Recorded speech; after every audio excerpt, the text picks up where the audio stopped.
l'Afrique est pour toi, Mali. Notre combat, c'est la dignité. Au Mali d'aujourd'hui, au Mali de demain. Ils étaient plusieurs milliers de personnes à répondre à l'appel de la plateforme Ante Abana, touche pas à ma constitution, ce jeudi 3 août 2017 lors d'un grand meeting organisé sur l'esplanade de la Bourse du Travail.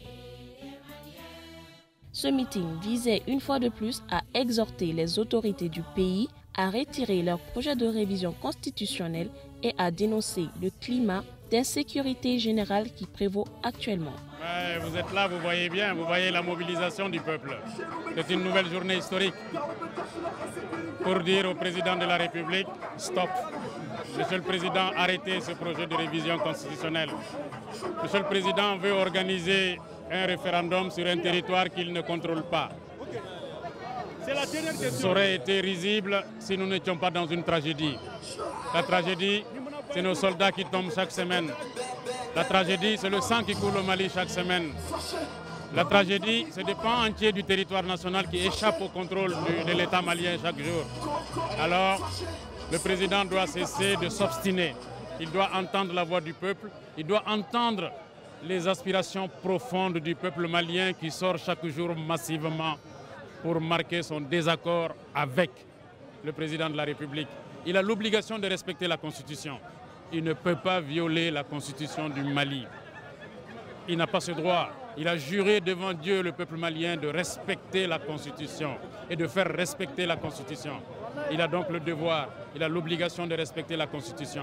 Et c'est pourquoi les Maliens sortent massivement pour lui dire que notre loi fondamentale, on ne peut pas se permettre de la tripatouiller comme il a l'intention de le faire. Il faut qu'il recule, il faut qu'il retire son projet, il faut qu'il cesse de diviser son pays et son peuple. Je dirais que c'est la énième fois que le peuple du Mali fait entendre sa voix. Nous l'avons fait le 15 juillet dans presque toutes les régions du Mali. Nous l'avons fait dans la diaspora. Et aujourd'hui encore, on le fait. Et aujourd'hui, la situation au nord, elle est inquiétante. Elle prouve à suffisance que la plateforme Ante Abana a raison quand elle dit qu'il faudrait que l'État s'occupe de la priorité, qui est le retour des forces de sécurité, que le retour de l'administration, que le retour des services de base dans les régions concernées au nord avant tout scrutin référendaire. Et je crois qu'aujourd'hui, nous sommes sortis pour informer les gens, pour attirer l'attention de la communauté internationale, de l'opinion nationale sur ces questions de l'insécurité au nord. Le fait qu'il y a des pans entiers du territoire qui échappent au contrôle de l'État. Quand vous prenez de Ségou, de Koulikoro, de Mopti, de Gao, un peu partout, l'État est complètement absent. C'est ça la priorité à laquelle il faudrait s'attaquer.